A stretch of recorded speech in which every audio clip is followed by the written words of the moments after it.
Selamat malam, selamat datang di Mata Najwa. Saya Najwa Shihab, tuan rumah Mata Najwa.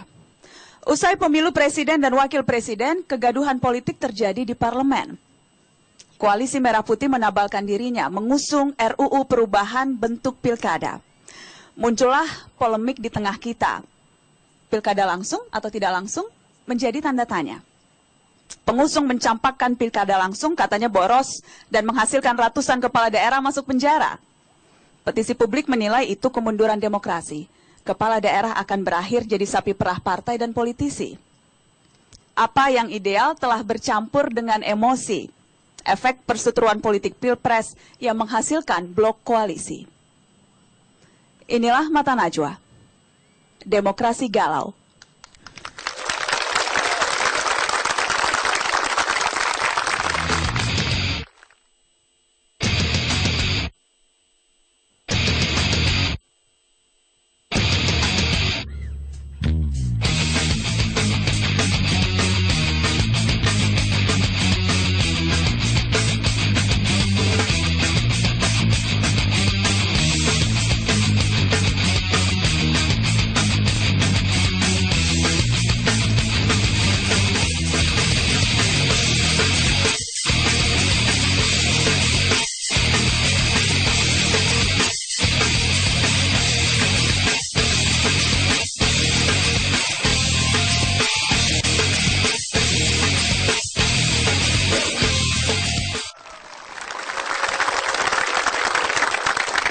Pemirsa, malam hari ini Mata Najwa episode Demokrasi Galau hadir spesial langsung dari gedung DPR MPR. Dan malam ini kita berdiskusi soal RUU Pilkada. Pilkada langsung atau kembali ke DPRD.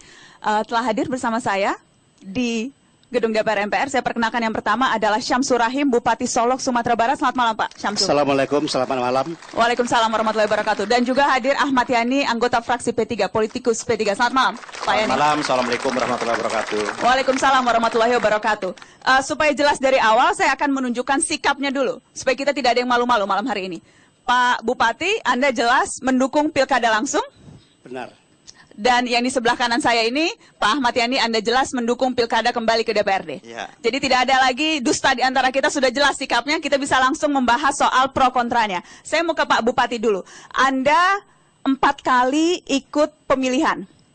2 kali mencoba peruntungan lewat DPRD, 2 kali lewat pemilihan langsung.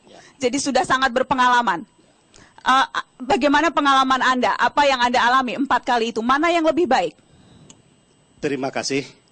Yang pertama, sebelum menanggapi apa yang disampaikan oleh Mbak Najwa, saya ingin menyampaikan bahwa isu nasional sekarang ini adalah undang-undang pemilu kada.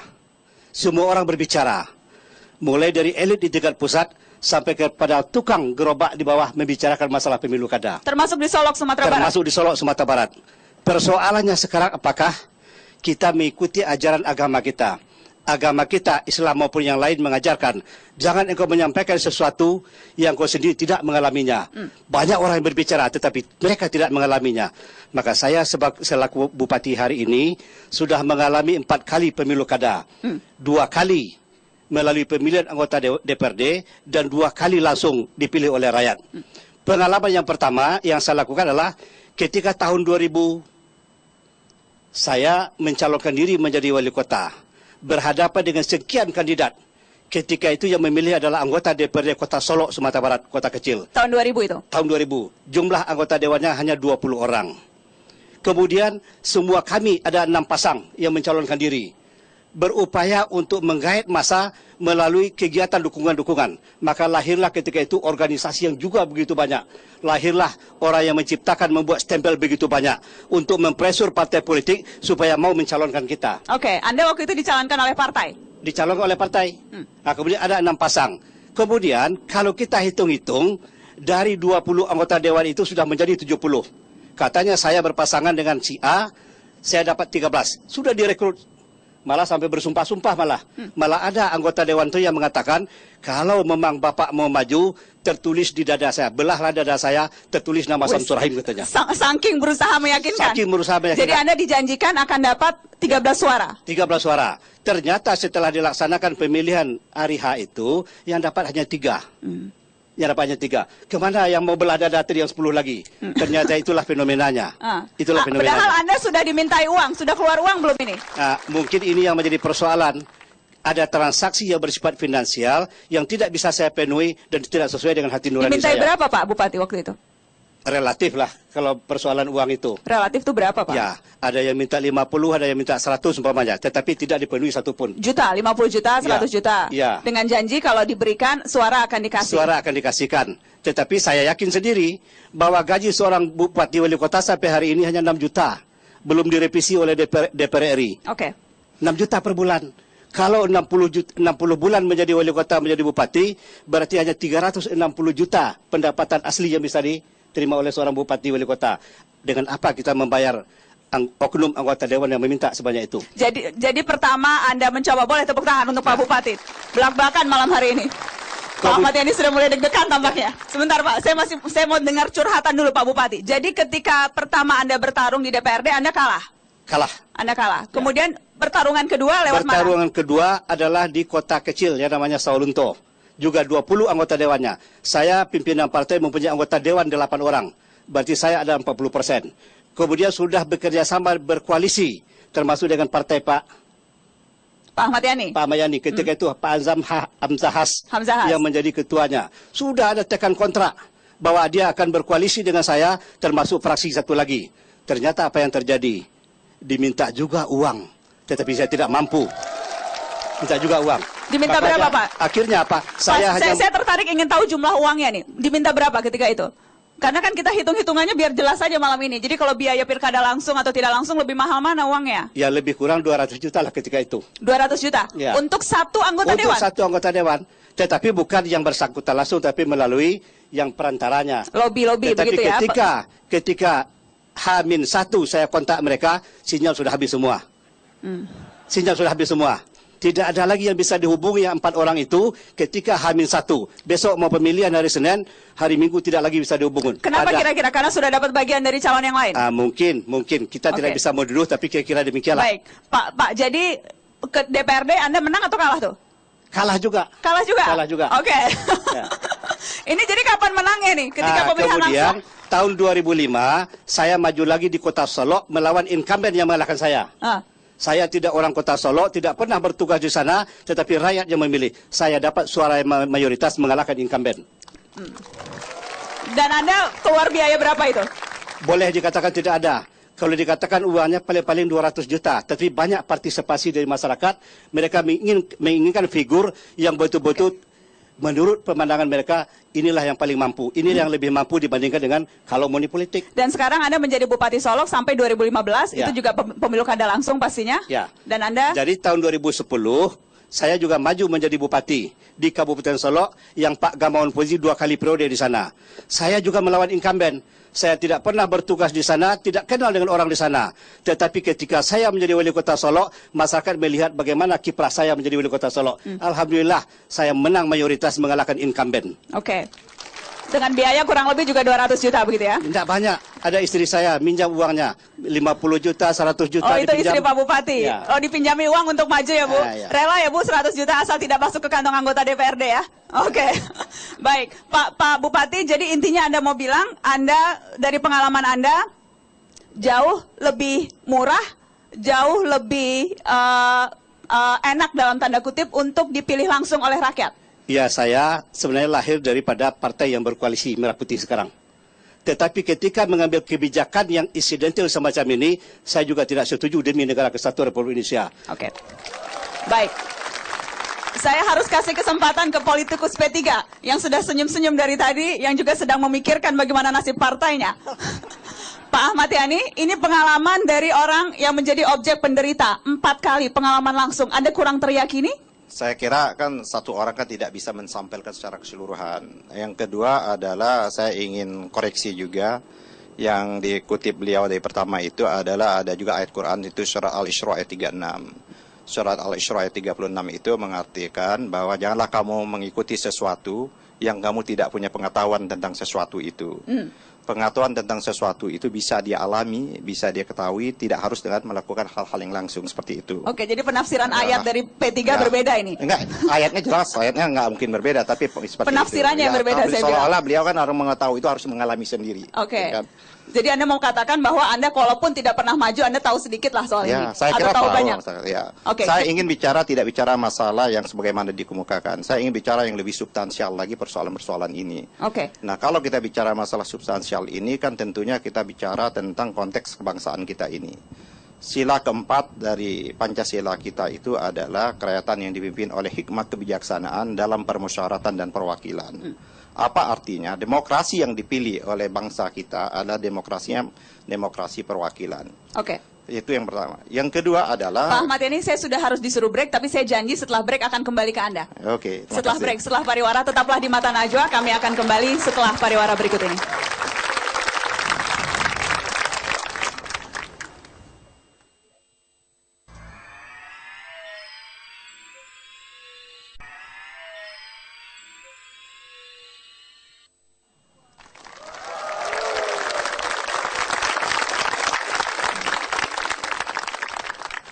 Terima kasih Anda terus di Mata Najwa, Demokrasi Galau. Kami malam ini live dari gedung DPR, tempat di mana nanti RUU Pilkada akan diputuskan nasibnya. Apakah suara Anda akan diwakilkan oleh elit-elit partai di DPRD atau tetap menjadi hak Anda? Itu yang kita perdebatkan malam hari ini. Saya ingin kembali ke Anda, Pak Ahmad Yani.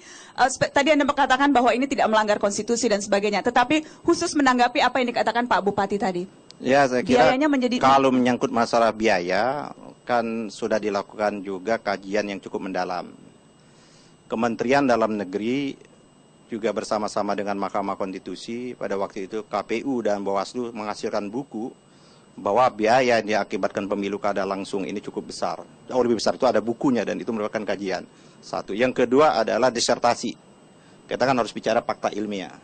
Disertasi yang saya baca adalah tulisannya Ridwan Mukti, ya, dari salah satu bupati di Musyarawat juga menyatakan hal seperti itu. Bahwa lebih mahal? Jauh lebih mahal pemilihan melalui langsung itu.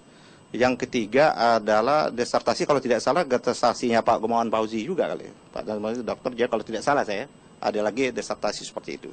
Nah, kalau seperti itu sebuah sudah kajian ya berdasarkan fakta-fakta. Tapi pengalaman Pak Bupati yang... Kan ini kan pengalaman 1 orang 2 orang. Boleh didekatkan mic-nya, Pak? Itu kan pengalaman 1-2 orang. Kalau hasil disertasi itu kan kajian ya yang mensampaikan dari sebuah. Kalau dia Anda tidak meragukan pengalaman Pak Bupati? Tidak meragukan. Itu pengalaman empirik yang dia lakukan ya. Mungkin dia tidak bisa digeneralisir dilakukan oleh semua orang. Di daerah saya seorang mau jadi bupati itu dia mengeluarkan uang lebih dari 50 miliar, ya kan? Lebih 50. Saya ini termasuk salah satu tim suksesnya pada waktu itu. 50 miliar lebih itu. Itu kabupatennya agak relatif besar ya. Kabupaten yang agak relatif lebih kecil lebih dari 50 miliar juga. Tapi saya ingin tidak hal yang seperti itu. Nah, tapi saya perlu juga koreksi sedikit atau memberikan konfirmasi dengan Pak Bupati bahwa yang tadi masalah dia pernah dicalonkan ini kan menyangkut masalah citra partai saya juga, seolah-olah P3 meminta uang pada waktu itu. Tapi alhamdulillah saya mendengar itu melalui perantara. Melalui percaloan. Ini kan percaloan ini bahaya kan, tidak langsung kepada pengurus P3 ya, Pak ya. Perantara. Nah, perantara ini memang calok di mana-mana, Pak. Jangankan di partai, di stasiun bis aja banyak calok, hati-hati kita. Jadi Anda mau katakan bahwa sesungguhnya praktek meminta uang anggota DPRD itu tidak ada, atau Anda menutup mata atas fakta itu? Mungkin itu ada. Itulah yang akan bisa kita minimalisir. Saya ingin kembali lagi, yang pertama adalah di konstitusi kita. Nah, untuk rezim pemilihan ini kan ada 2 sesungguhnya diatur. Kalau Pilpres memang diatur secara jelas ya kan. Pilpres itu diatur jelas oleh Undang-Undang Dasar kita di pasal 6A itu. Menyebutkan pemilihan presiden secara langsung. Rezim pemerintahan daerah ini sesungguhnya kalau kita membicarakan ini rezimnya termasuk rezim pasal 18. Itu masuk di dalam Undang-Undang Dasar, ada rezimnya sistem pemerintahan daerah. Di sana ada tata cara pemilihan disebutkan di pasal itu. Pemilihan kepala daerah itu baik bupati, gubernur, bupati, dan wali kota dipilih secara demokratis. Tidak ada kata yang disebut dengan yang namanya adalah langsung. Kalau kita lihat apa maksud demokratis pada kata tersebut, harus kita buka original contents-nya atau original intent-nya dalam perubahan-perubahan Undang Dasar pada waktu itu. Memang terjadi perdebatan pada waktu Pannings Father kita jilid kedua merumuskan kata demokratis itu. Memang disebutkan kenapa dipilih kata demokratis itu, ini juga untuk mencirikan keanekaragaman. Bisa dia dipilih langsung, bisa juga dia tidak dipilih langsung. Pertanyaan saya, apakah berani kita mengatakan pemilihan presiden, pemilihan kepala daerah, yaitu sultan. Sultan itu kan tidak dipilih, ditunjuk dia. Dia ditunjuk langsung, dia angkat langsung, tidak melalui proses pemilihan. Apa berani kita mengatakan itu tidak demokratis? Ya kan, itu demokrasi, itu merupakan suasana kebatinan masyarakat yang ada di Jogja. Kita baik lagi, wali kota Jakarta Utara, wali kota Jakarta Timur, wali kota Jakarta Selatan, wali kota Jakarta, tidak pernah itu dipilih. Ya kan, siapa yang bilang nggak ada rakyat Jakarta Timur? Saya ini rakyat Jakarta Timur. Nggak ada satu rakyat Jakarta Timur protes, ya kan? Tetap aja dia ditunjuk itu, ya kan? Kalau urusan seperti, oleh karena itu menurut saya sesungguhnya tema kita ini adalah tema bukan demokrasi itu langsung atau tidak langsung. Kalau memilih tidak langsung, tidak demokratis, tidak langsung, menurut saya bukan di situ isunya. Oke, saya ingin lempar ke Pak Bupati. Tanggapan Anda soal itu? Ya, jadi bisa berargumentasi mengenai definisi operasional dari demokrasi. Tetapi ketika sudah menyerahkan kepada rakyat kedaulatannya, kenapa harus kita setback lagi? Kenapa kita harus mundurkan? Kemudian kaitan dengan masalah uang tadi. Saya melihat bukan dari sisi uangnya, tetapi kesiapan partai politik karena tidak mampu melaksanakan fungsinya dengan baik, maka dia tidak bisa menciptakan kader, merekrut kader dengan baik. Ketika fungsi partai politik, fungsi komunikasi politik, fungsi pendidikan politik, dan fungsi rekrutmen kader bisa berjalan, saya kira akan terekrut orang-orang yang betul-betul dicintai dan disukai oleh rakyat. Yang tidak perlu mengeluarkan 50 miliar. Dan tidak perlu mengeluarkan. Pak Gamawan Fauzi sendiri menjadi gubernur, dia mendapat 74% suara. Tetapi dia tidak mengeluarkan uang karena seluruh orang mensupport dia menjadi gubernur. Ternyata uang tidak menjadi faktor utama apakah langsung atau tidak langsung. Tetapi hak rakyat kita kembalikan kepada rakyat. Nah, ini Bapak Bupati ini membaca undang-undang dasarnya terpotong. Ya kan? Baca undang-undang dasar nggak boleh terpotong, Pak, bahaya. Itu bisa sesat dan menyesatkan nanti itu. Pasal 1 ayat 2 memang menyebutkan kedaulatan ada di tangan rakyat, tapi dilaksanakan sepenuhnya menurut Undang-Undang Dasar. Undang-Undang Dasar katanya mengatakan tadi seperti pasal 6A tentang presiden jelas menunjukkan ada pemilu secara langsung. Walaupun saya tidak setuju. Saya tidak setuju, saya ini mengandut Pancasila. Kita lagi di Pancasila kita itu adalah demokrasinya, ada demokrasi perwakilan. Termasuk pemilihan presiden Anda tidak setuju langsung? Ya, saya tidak setuju. Tapi kan itu sudah tertuang di dalam Undang-Undang Dasar kita. Baiknya boleh didekatkan. Karena sudah dituang di Undang-Undang Dasar kita adalah dipilih secara langsung. Sesungguhnya adalah demokrasi kita adalah demokrasi perwakilan. Itu yang disebut dengan kerakyatan yang dipimpin oleh hikmat kebijaksanaan dalam permusyawaratan perwakilan. Tapi karena sudah ada di Undang-Undang Dasar kita, ya apa mau buat, kita sebagai warga negara harus tunduk dan patuh. Tapi khusus untuk kepala daerah tidak disebutkan langsung demokratis. Itulah saya kemukakan. Kenapa kita tidak mempersoalkan? Ya kan MK juga tidak mempersoalkan. Tak kala kita pemilihan umum kemarin itu yang namanya di Papua. Di Papua itu ada yang tidak pemilihan langsung, itu sistem noken itu. Kan kita juga tidak mempersoalkan. Jadi isunya menurut saya, isunya adalah bukan kalau kita kembali kepada pemilihan kepala daerah adalah tidak demokratis dan adalah kembali kepada jarum jam secara salah. Tapi ada kekeliruan yang paling mendasar sekali menurut saya. Kalau pemilihan kada langsung, sebut aja pemilihan kepala daerah langsung. Tapi tak kalah mencantumkan pemilu kada, ya pemilihan umum kepala daerah, menurut saya itu kesalahan juga terhadap konstitusi, pelanggaran terhadap konstitusi. Karena konstitusi kita jelas. Kita kemudian dibikin juga oleh para politisi-politisi yang ketika itu duduk di MPR, teman-teman Anda juga, Pak Ahmad Yani. Pak Ahmad Yani, saya ingin kita membahas soal bagaimana besarnya respon publik atas argumentasi yang kemudian dimiliki oleh kedua belah pihak. Ada satu survei, kita akan tunjukkan surveinya. Survei yang dilakukan oleh LSI yang menanyakan apakah mereka setuju kembali ke DPRD atau setuju langsung. 80,21% mengatakan setuju pemilu kada langsung. Dan hanya sekitar 10% yang setuju pemilu kada kembali ke DPRD. Kalau Anda mewakili rakyat dan kemudian... Saya ingin tanya dulu juga, ini LSI yang mana, ya kan? Yang melakukan survei ini. LSI itu ada dua, ya kan?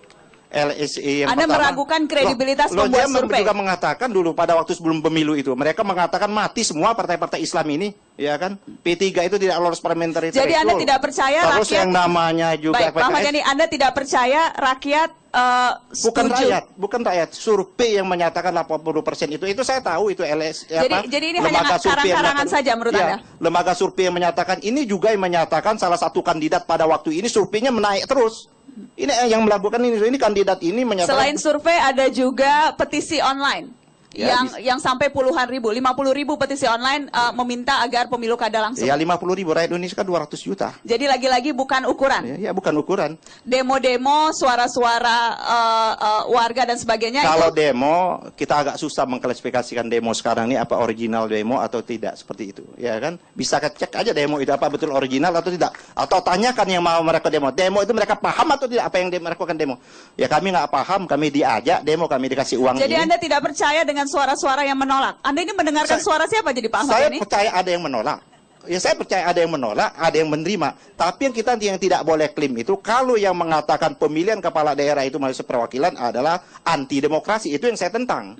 Ya tapi kalau yang menyatakan pemilihan langsung itu seolah-olah itu dia yang paling langsung, yang paling luar biasa. Kalau pemilihan kepala daerah melalui yang namanya DPR membangun dinasti, kita lihatlah nggak usah jauh-jauh nih ya di Banten ini, itu pemilihan kepala daerahnya langsung, itu dinasti semua itu yang lahir itu. Oke, kita akan kembali setelah pariwara, tetaplah di Mata Najwa. Demokrasi Galau akan kembali dengan 2 narasumber lain setelah pariwara berikut, tetaplah bersama kami.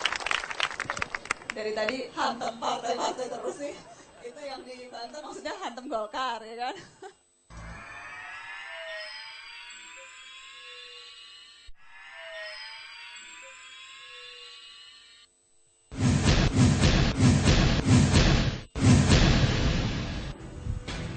Pilihan secara demokratis itu menjadi multitafsir.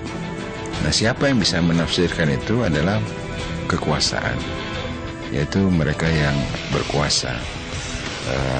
Itu memang tidak bisa dihindari.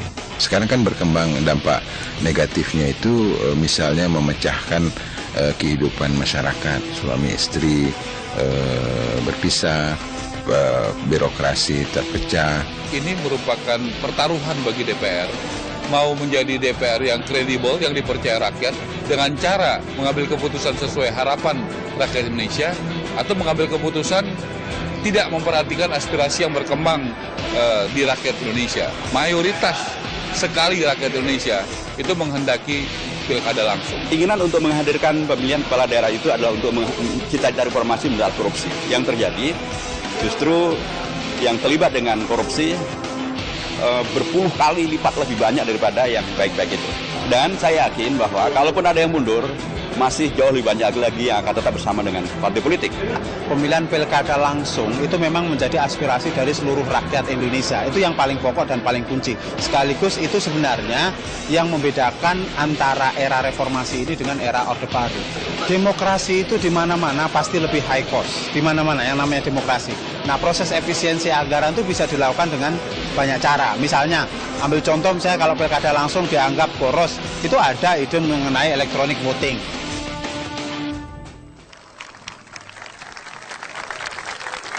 Terima kasih Anda terus di Mata Najwa, Demokrasi Galau. Tadi kita berbincang, beradu argumen soal pemilu kada langsung. Tadi juga cuplikan beberapa pandangan politikus di DPR. Saya ingin kembali ke Pak Martin. Pak Martin, apa kemudian garansi pemilihan kepala daerah oleh DPRD tidak akan juga diwarnai oleh politik uang dan perilaku koruptif kepala daerah nantinya?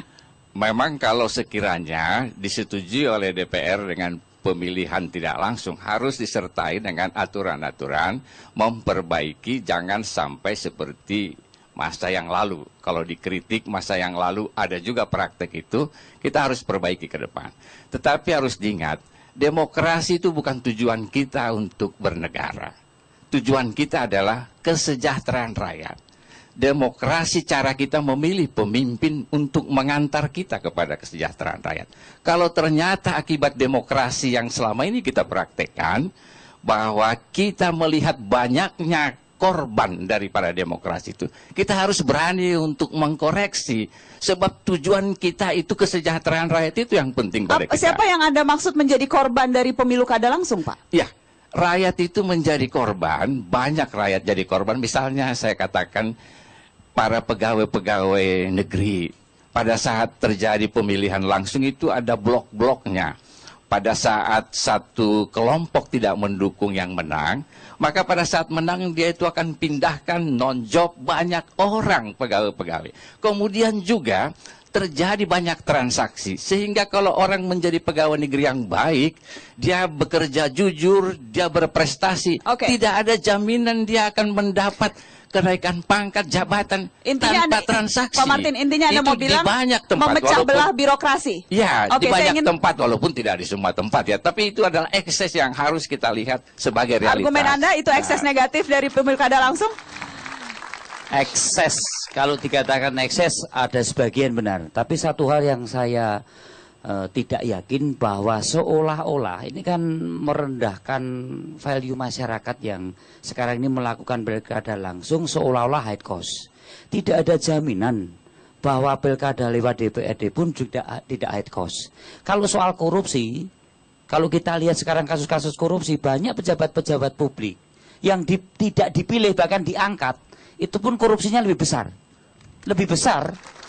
Jadi jangan menyalahkan persoalan karakter atau masalah moral pemimpin bangsa kita atau moral pemimpin kepala daerah dengan proses pemilihan.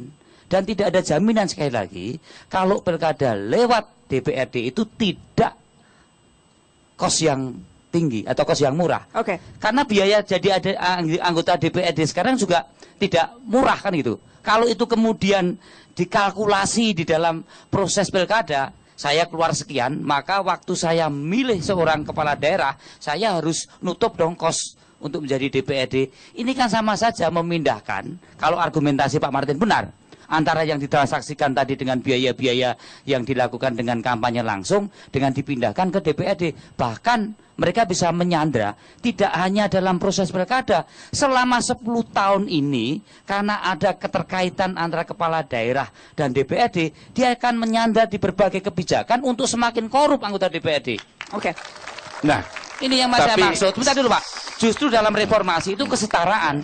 Rakyat memberikan mandat, keterwakilan dalam fungsi pengawasan, fungsi anggaran, fungsi legislasi, kemudian memandatkan kepada kepala daerah, fungsi eksekutif. Oke. Justru kesetaraan inilah yang mengurangi proses-proses korupsi yang selama 5 tahun. Saya harus Menurut kasih kesempatan Pak Martin. Jadi begini, kita menggunakan sistem itu tadi adalah cara. Mana cara yang terbaik memilih pemimpin? Memang harus ada keseimbangan paralel antara tingkat pendidikan masyarakat, tingkat kesejahteraan masyarakat dengan cara yang akan kita pakai. Itu sangat penting menjadi perhatian kita, acuan kita. Nah, selama ini habis waktu kita tidak produktif dengan pilkada langsung ini. Tim sukses sudah bertahun-tahun, kerja masyarakat kita hanya di sekitar persiapan pemilihan kepala daerah 2-3 tahun lagi. Tidak produktif kita sama sekali, hanya soal-soal pilkada. Nah, saya kira pengalaman misalnya seperti saya datang ke desa di kampung saya, ketemu dengan seorang kepala desa. Dia bilang, Pak, saya baru 19 bulan jadi kepala desa, sudah 7 kali camatnya berganti. Saya tanya, kenapa? Karena transaksinya belum lengkap, Pak, gitu. Itu adalah fakta, tidak di semua tempat ya, tapi adalah fakta. Maksudnya transaksinya belum lengkap? Ya, pembayarannya untuk menjadi camat dia belum dilunasi semuanya. Akhirnya dia diganti. Nah, coba saudara mau jujur, lihat itu di banyak tempat, ini telah menghancurkan moral kita. Indonesia adalah negara berpancasila yang memiliki moral tinggi. Kalau kita biarkan tanpa kemauan mengkoreksi, bagaimana masa depan kita? Ratusan lagi orang yang akan masuk penjara tanpa rasa malu pada kita. Oke. Mas Aryo Bimo, ada waktu 1 menit Anda ingin menanggapi itu. Iya, jangan menyalahkan rakyat. Seolah-olah korupsi para kepala daerah ini akibat beban yang diberikan pada rakyat. Saya tidak mau menyalahkan rakyat ya. Rakyat sekarang ini sudah melalui proses pilkada beberapa kali, tahu persis mana yang kurang dan mana yang benar. Ini yang kita sebut proses konsolidasi yang terus-menerus harus kita perbaiki. Bukan disalahkan kemudian diambil alih haknya oleh DPRD. Ini suatu pendidikan demokrasi yang tidak baik menurut saya. Kita tidak menyalahkan, kita hanya mau Bapak menjelaskan mengatakan bahwa tujuan korupsi kita pilkada ini, korupsi kepala daerah ini akibat rakyat, Pak. Bapak menyalahkan rakyat. Enggak, yang ini kita tidak jangan sepakat. ditangkap bahwa ada ekses yang sangat negatif akibat pilkada langsung itu berbiaya sangat tinggi. Oke. Dari mulai kita menyewa menggunakan lembaga survei, konsultan politik dan sebagainya. Oke. Itu sampai Saya kemudian balik, Pak. kepada Mahkamah Konstitusi yang harus membayar. Nah, itu semuanya sesudah dia terpilih dibebankan kemana? ya pada akhirnya dia harus mengembalikan biaya yang sangat besar itu. Itulah ekses daripada pilkada langsung. Masih banyak argumen tentunya yang akan dilontarkan. Dan setelah break, kita harus break untuk headline news. Setelah break saya akan undang lagi Pak Bupati dari Solok dan juga politikus P3 untuk duduk bersama kita di sini. Kita akan bahas apakah memang rencana perubahan pemilu kada ini ada kaitannya dengan konstelasi politik yang ada sekarang. Apakah ini rencana untuk melemahkan presiden dan wakil presiden terpilih? Kita akan tanya pada Gerindra dan juga PDI Perjuangan. Setelah headline news, pukul 21 waktu Indonesia Barat.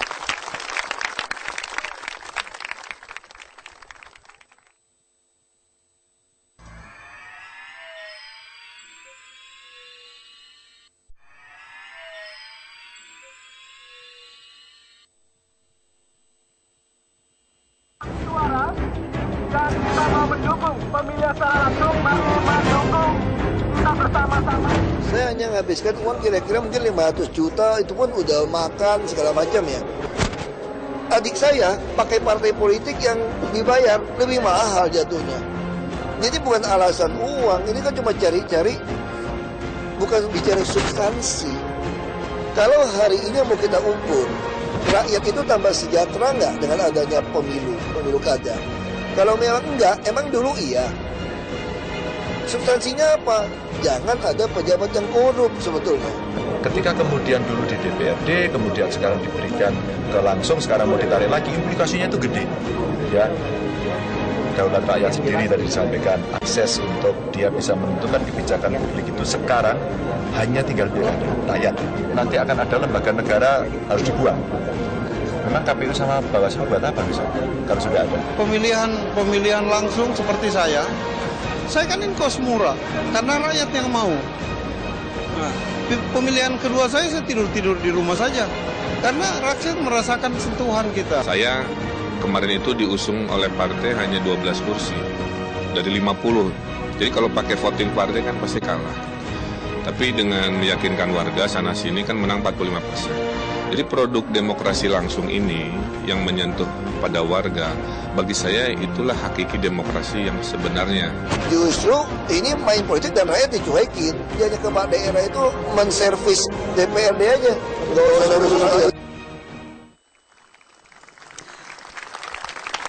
Demokrasi galau itu topik Mata Najwa malam hari ini. Tadi saya sudah berbincang dengan salah seorang bupati dan juga politikus dari P3. Kini saya undang dua politikus untuk beradu argumentasi. Mengapa pilkada harus langsung oleh rakyat atau kenapa harus dikembalikan ke DPRD? Saya undang politikus PDI Perjuangan Aryo Bimo untuk berorasi. Selamat malam Mas Bimo, terima kasih sudah hadir. Selamat malam. Waktunya 1 menit Mas, tolong yakinkan mengapa orang harus setuju dengan pandangan partai Anda. Pemilu kada harus langsung oleh rakyat. 1 menit Mas. Ya, karena menurut saya bahwa pilkada langsung merupakan kehendak atau yang dikehendaki rakyat. Pilkada langsung membuat rakyat yakin akan pilihan pemimpin di daerahnya lewat proses pemilihan langsung.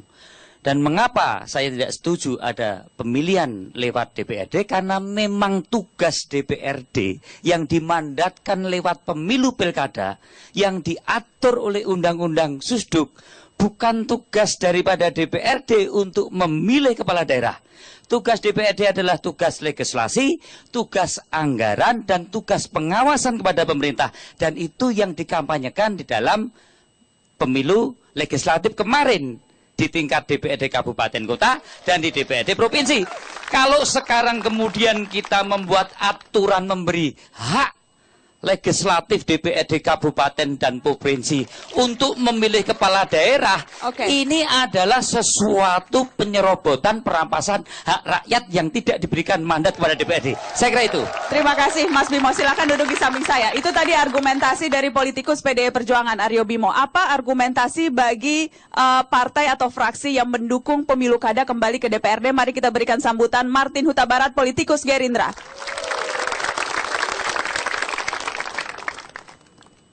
Selamat malam Pak Martin. Malam. Terima kasih sudah hadir. Tolong yakinkan Pak, 1 menit lebih sedikit boleh, karena tadi lebih untuk Mas Aryo Bimo. Kenapa pemilu kada kembali ke DPRD? Kalau pemilihan langsung selama 9 tahun ini, tidak menimbulkan efek yang negatif. Kita bangga sebagai bangsa Indonesia memiliki pemilihan langsung.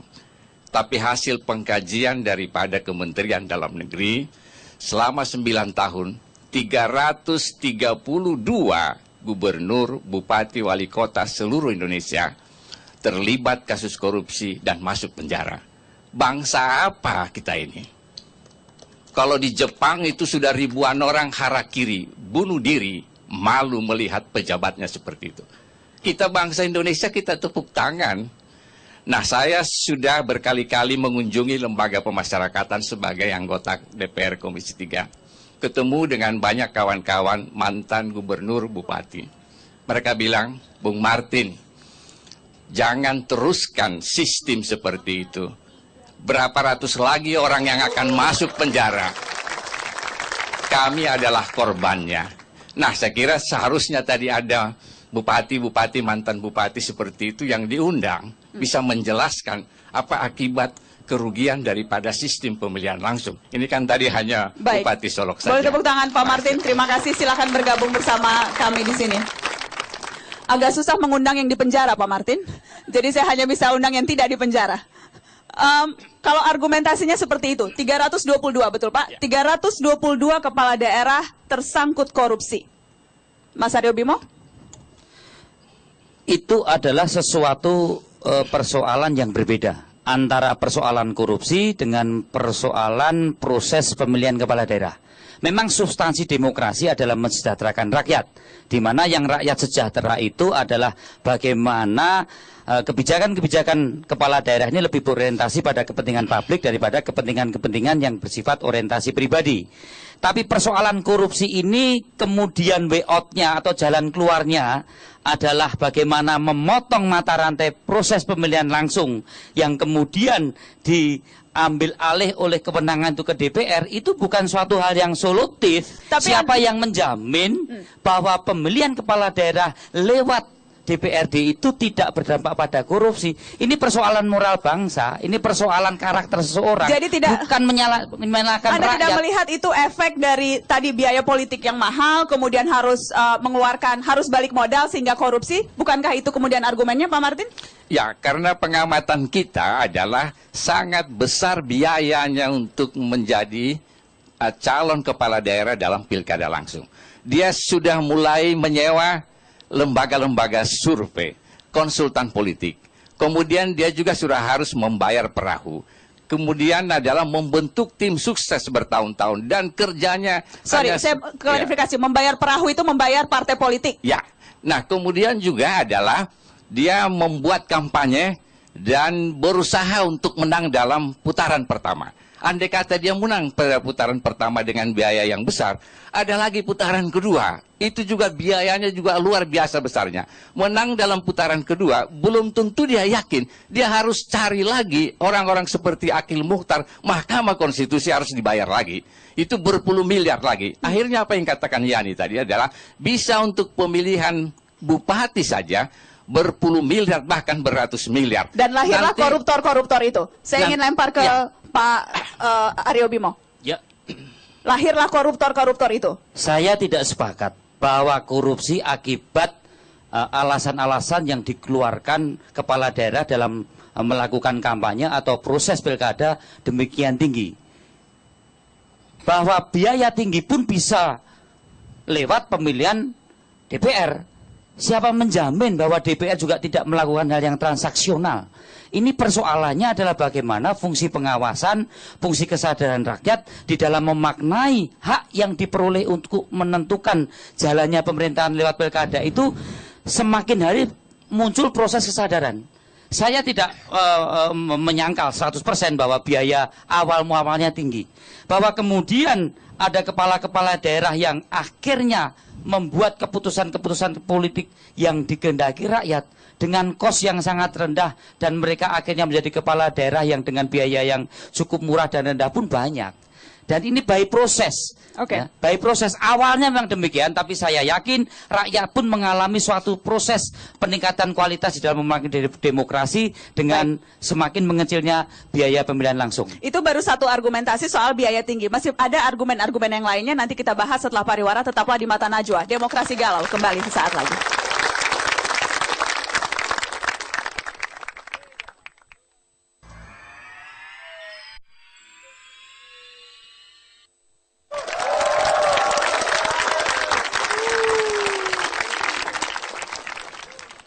Ya, Anda masih di Mata Najwa, Demokrasi Galau. Kini 4 narasumber sudah ada di meja Mata Najwa. Kami malam ini live langsung dari gedung DPR dan bicara soal pemilu kada langsung atau kembali ke DPRD.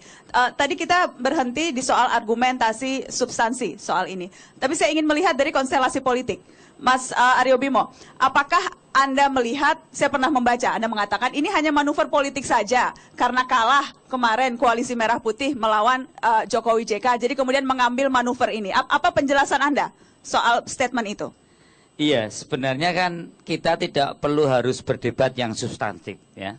Perubahan tiba-tiba saja di panja undang-undang pilkada ini berubah menjadi pilkada yang dipilih oleh DPRD, bukan pemilihan langsung.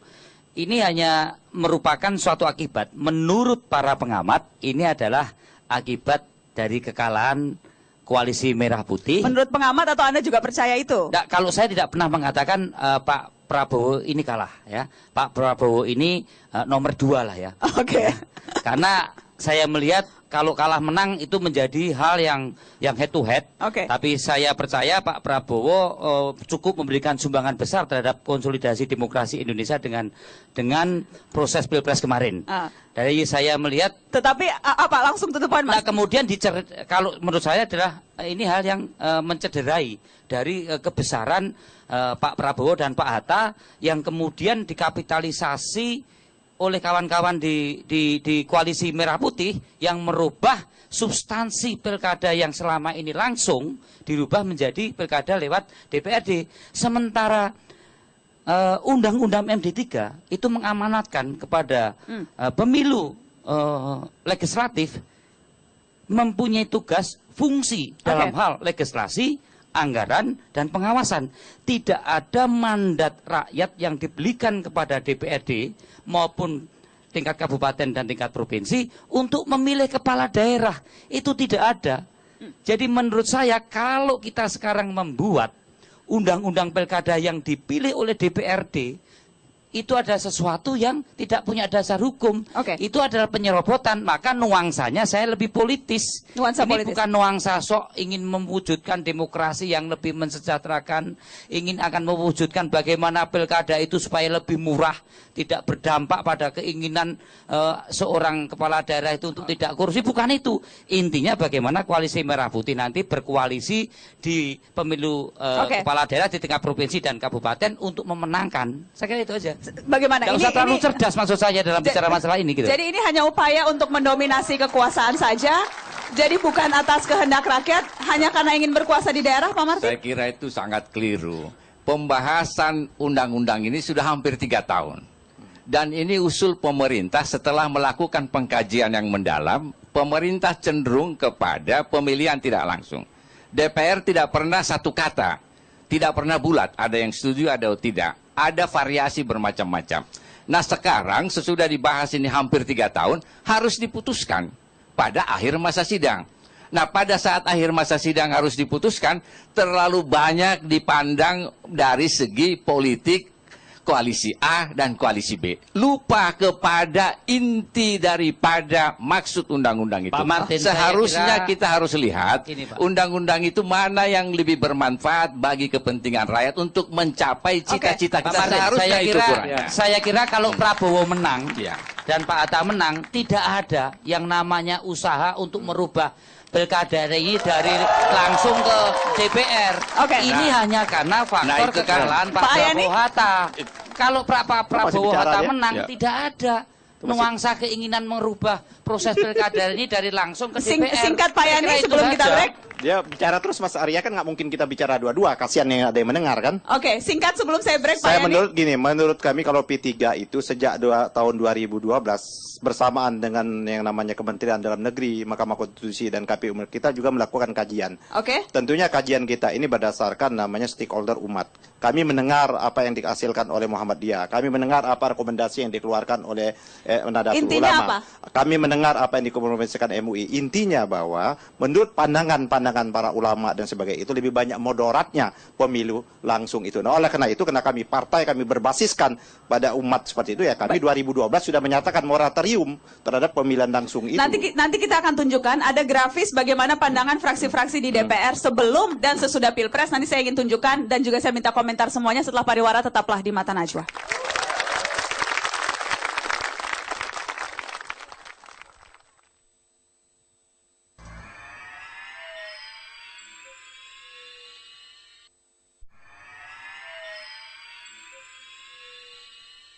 Tentunya pilihan kepala daerah langsung itu mesti kita jaga dan pertahankan. Sebagaimana pula pemilihan presiden secara langsung. Saya berpikir keras untuk itu. Misalnya, bagaimana kalau kita masih mempertahankan sistem pemilihan langsung? Tetapi penyakit-penyakit tadi itu, ekses yang tidak sedikit itu kita cegah, kita hilangkan dalam undang-undang yang baru. Jadi pasal-pasalnya harus tegas dan mengikat. Misalnya, bagi yang melaksanakan kekerasan horizontal, yang bertanggung jawab ditindak secara hukum, eksplisit dalam undang-undang itu. Membiarkan saja konstituennya, pendukungnya, ngamuk, marah, membakar, dia kena secara hukum. Ya, itu dia tanggapan Susilo Bambang Yudhoyono selaku Ketua Umum Partai Demokrat. Saya ingin tunjukkan pandangan fraksi-fraksi sebelum dan sesudah Pilpres. Kita akan tunjukkan grafisnya di sini dan memang bisa terlihat Pak Ahmad Yani kalau kita membaca dan menelisik apa yang menjadi pandangan fraksi, peta politiknya, itu pada Mei 2014 rata-rata semuanya itu maunya langsung setelah Pilpres. Baru kemudian berubah menjadi kembali ke DPRD. Jadi apa yang membuat balik badan seperti ini ya? Pak Martin, Anda mau menanggapi? Ya, saya lihat Kementerian Dalam Negeri setelah mengkaji, mengusulkan agar kita kembali kepada pemilihan tidak langsung. Presidennya, pemimpinnya itu adalah Bapak SBY. Kemudian Partai Demokrat itu sangat konsisten, lihat tadi itu. Dari sejak awal setuju pada pemilihan tidak langsung.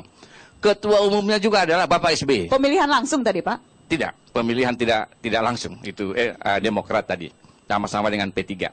Nah, ketua umumnya juga Bapak SBY. Sekarang Bapak SBY pribadi pendapatnya adalah langsung. Nanti kita lihat apakah pemerintah akan mengikuti pendapat Pak SBY pribadi dan Demokrat mengikuti pendapat Bapak SBY pribadi atau tidak, kan begitu. Tapi jadi Anda tadi menilai Pak SBY itu sebagai pribadi, padahal sudah pakai lambang Partai Demokrat loh. Di belakangnya itu Ketua Umum Partai Demokrat yang bicara. Anda masih tidak percaya Ketua Umum Partai Demokrat? Partai Demokrat dari sejak kemarin kan, dari bulan Mei itu sampai sekarang masih menyatakan bahwa mereka itu tidak setuju pemilihan langsung. Kan kita sama-sama koalisi dengan mereka. Saya ingin ke Pak Syamsu. Pak Syamsu, Anda kan masuk koalisi Merah Putih kan? Ya. Anda kader Golkar ketika kemarin memperjuangkan Prabowo Hatta. Ya. Berhasilkah perjuangan Anda di Solok? Yang paling tinggi persentase kemenangan Prabowo adalah di Kabupaten Solok, 85,6%. Saya adalah tim suksesnya. Kemudian saya tambahkan, saya juga adalah 2 kali menjadi ketua DPRD di kota Sawalunto. Kota yang berbeda dengan saya menjadi wali kota dan bupati. Kemudian saya dilahirkan dari Partai Golkar yang ketika itu belum berkoalisi. Tetapi kenapa sekarang pasca pemilihan presiden dibentuk koalisi Merah Putih hanya berdasarkan hal-hal yang bersifat emosional. Ketika kita merancang sebuah produk hukum yang didasarkan kepada unsur emosi, maka yang hancur adalah rakyat kita sendiri.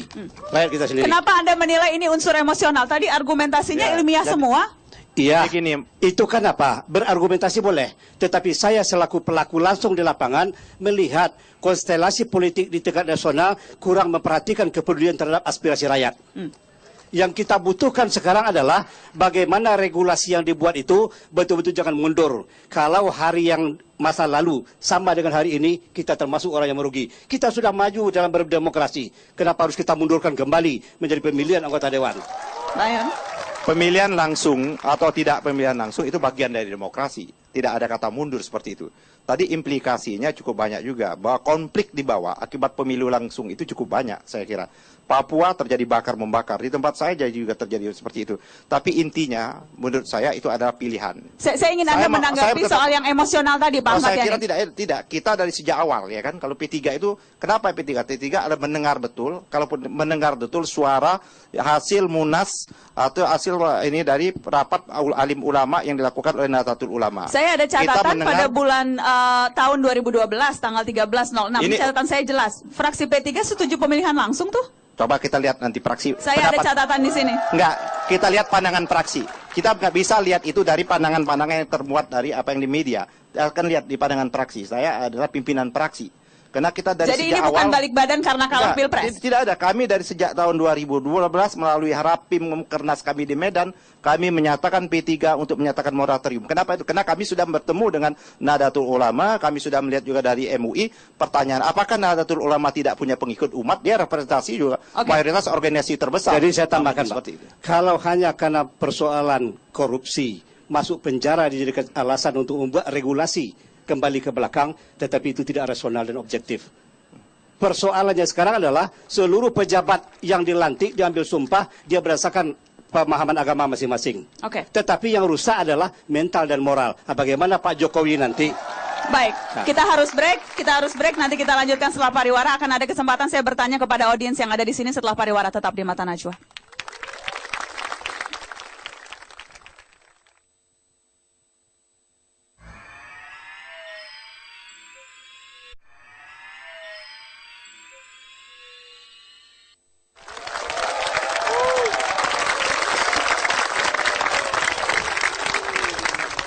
Anda masih di Mata Najwa. Saya ingin kasih kesempatan ke audiens yang malam hari ini ada di gedung DPR. Mereka datang sukarela. Saya buka kesempatan ke satu orang. Silakan singkat.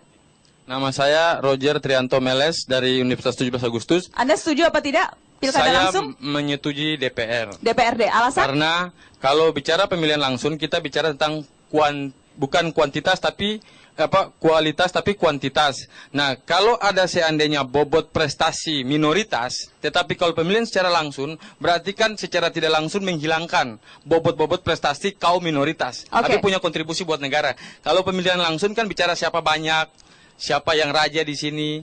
Nah, sehingga selain perpecahan, maka akan ada potensi penghilangkan bobot-bobot prestasi dari kaum minoritas. Terima kasih. Saya kasih kesempatan yang mendukung pilkada langsung. Apa argumen Anda? Anda dari mana, Pak? Dari Kawal Pemilu dan Kawal Menteri. Kawal Pemilu? Jadi begini, sepakat bahwa ketika ada pemilihan langsung ada beberapa masalah. Tapi yang jadi harusnya yang diperbaiki adalah sistemnya. Ketika ada tawuran antar pendukung itu sistemnya, moral yang harus diperbaiki, bukan ditarik lagi mundur. Gitu. Jadi demokrasi kita harus maju, bukan ditarik mundur lagi. Dan ini artinya kawan-kawan di DPR, bapak-bapak di DPR mau mengungkung hak konstitusional rakyat Indonesia. Itu aja. Terima kasih. Tanggapan Anda, Mas Arya Bima? Ya, persoalan pilkada langsung atau tidak langsung harus dilihat dari kacamata yang holistik dan yang menyeluruh.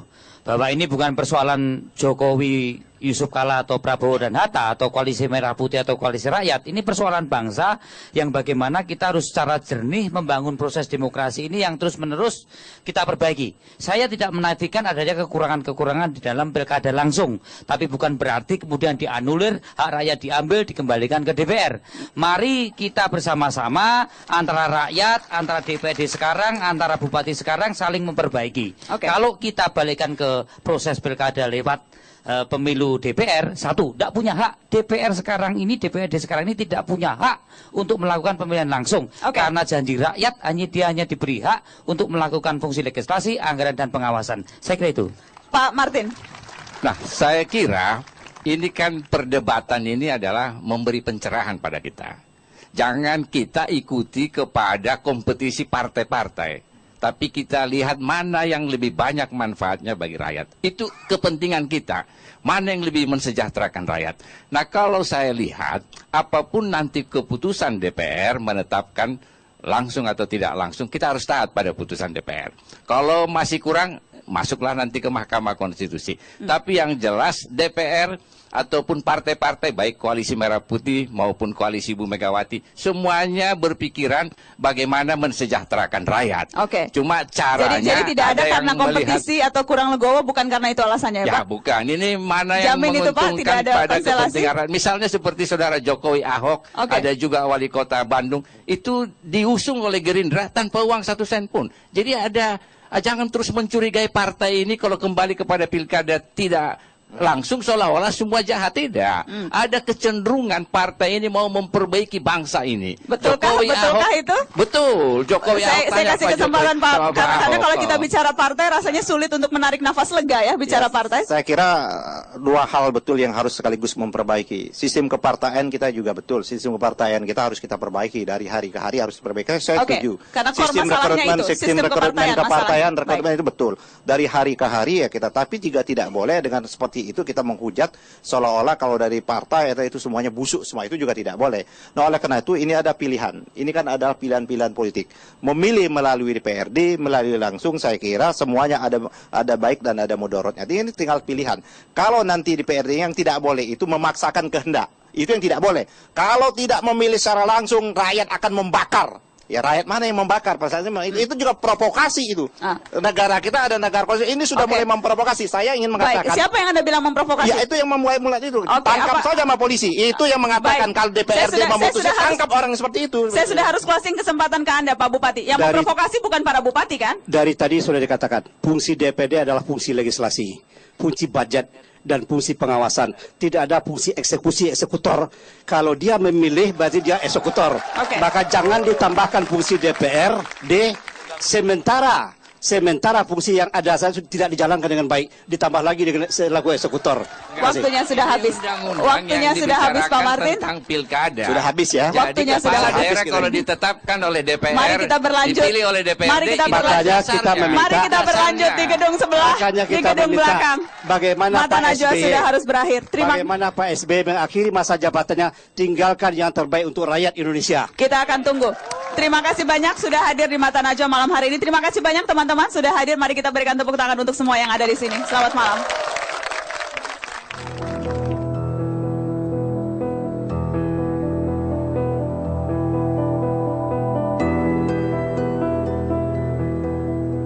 Pilkada langsung dan tidak langsung hanya soal cara. Mencari pemimpin yang bermutu adalah tujuannya. Buat apa bertengkar soal tata laksana jika sistem kepartaian justru pokok masalahnya? Pilkada langsung atau perwakilan apakah bermakna jika kepercayaan publik terhadap partai dan parlemen nyaris sirna? Partai seharusnya elemen penting demokrasi, kini dicibir sinis dan seolah kalah legitimasi.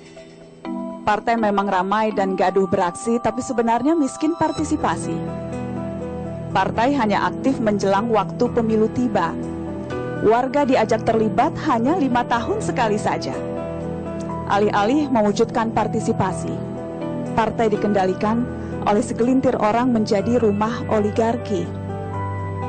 Bagaimana mencari pemimpin dengan hemat dan bebas korupsi di tengah kondisi kepartaian berbiaya mahal tapi miskin legitimasi? Sebelum kita bicara urusan tata cara yang rumit, mari kita koreksi lebih dulu sistem kepartaian.